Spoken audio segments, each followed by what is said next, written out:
સમગ્ર ગુજરાતમાં કોર્ટમાં કામ કરતા વકીલ મંડળોની ચૂંટણી યોજાઈ હતી, જેમાં આગામી 1 વર્ષ માટે 12 એસોસિએશનના હોદ્દેદારો નિમણૂક થતી હોય છે.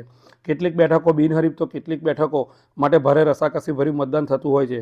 જે અંતર્ગત પાદરા ખાતે આવેલ પ્રિન્સિપાલ સિનિયર સિવિલ જજ કોર્ટ ખાતે પાદરા બાર એસોસિએશનની ચૂંટણી શાંતિપૂર્ણ અને ઉત્સાહભર્યા માહોલમાં યોજાઈ હતી.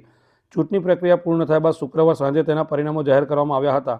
પ્રમુખ તરીકે સતત 9મી વખત દીપકભાઈ પ્રજાપતિ, ઉપપ્રમુખ માટે ધર્મેન્દ્રસિંહ પરમાર તેમજ સેક્રેટરી માટે ઇમ્તિયાઝભાઈ વહોરાની બિનહરીફ વરણી થઈ હતી.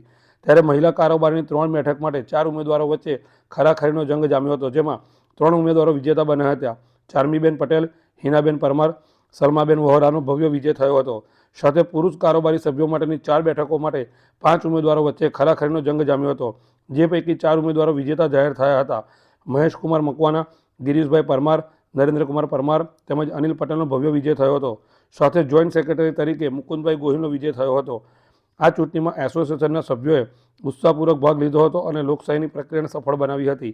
મતગણતરી બાદ વિવિધ પદો માટે વિજેતા ઉમેદવારોના નામ જાહેર કરવામાં આવ્યા હતા, જેને લઈને સભ્યોમાં ખુશીની લાગણી જોવા મળી હતી.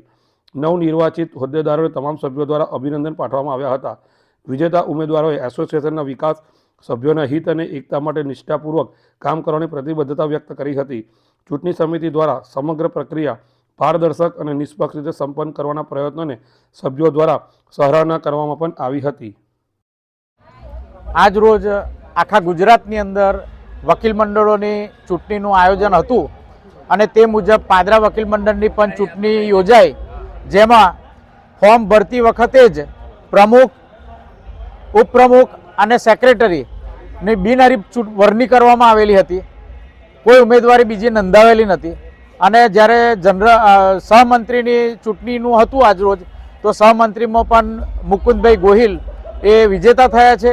લેડીઝ રિઝર્વમાં પણ 3 છોકરીઓ એ સભ્ય તરીકે ચૂંટાઈ છે અને પુરુષ પેનલમાં પણ, જેન્ટ્સ પેનલમાં પણ 4 જણની જીત થયેલી છે.